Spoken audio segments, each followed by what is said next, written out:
Hi friends, குடும்பத்துக்காக கைத்தொழில் செய்து கொண்டிருக்கும் சகோதரிகளுக்கு என்னுடைய வாழ்த்துக்கள்.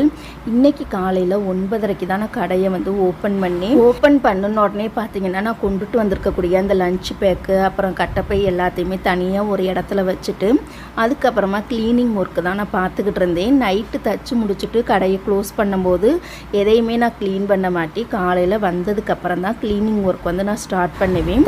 தைக்க பார்த்தீங்கன்னா துணியுமே அதிகமாக சேர்ந்து போயிடுது. அந்த துணிகளை பூரா பார்த்தீங்கன்னா ஒரு கட்டப்பையில் தான் அள்ளி வச்சுருக்கேன்.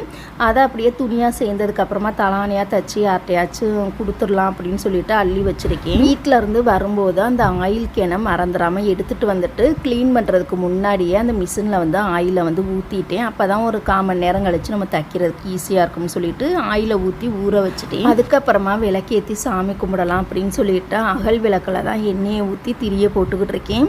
ஏன்னா சாமி செல்ப்பு பார்த்தீங்கன்னா ரொம்ப உயரத்தில் இருக்குது, எனக்கு கைக்கு எட்டவே இல்லை.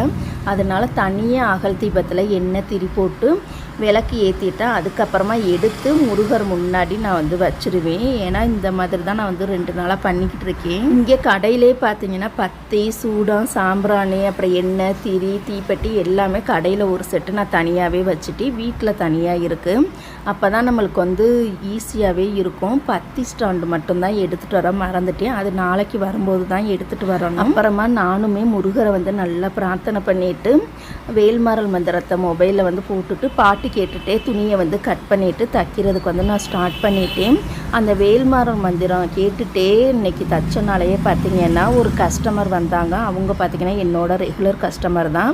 கொஞ்ச நாளாக துணி கொடுத்துட்டு இருந்தாங்க, அப்புறம் கொஞ்ச நாளாக துணி கொடுக்கவே இல்லை. இப்போ கடை ஓப்பன் பண்ணவும் ஒரு 4-5 சேரீ கொடுத்துட்டு இதில் லைனிங் கிளாத் மட்டும் நீங்கள் எடுத்து போட்டு தச்சுருங்க அப்படின்னு சொன்னாங்க.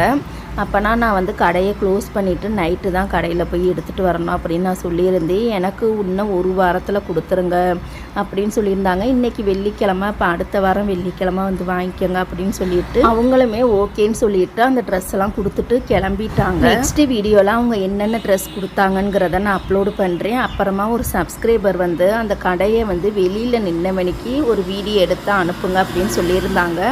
இப்போ நான் வெளியில் இருந்த மணிக்கே கடையை நான் காமிச்சிருக்கேன்.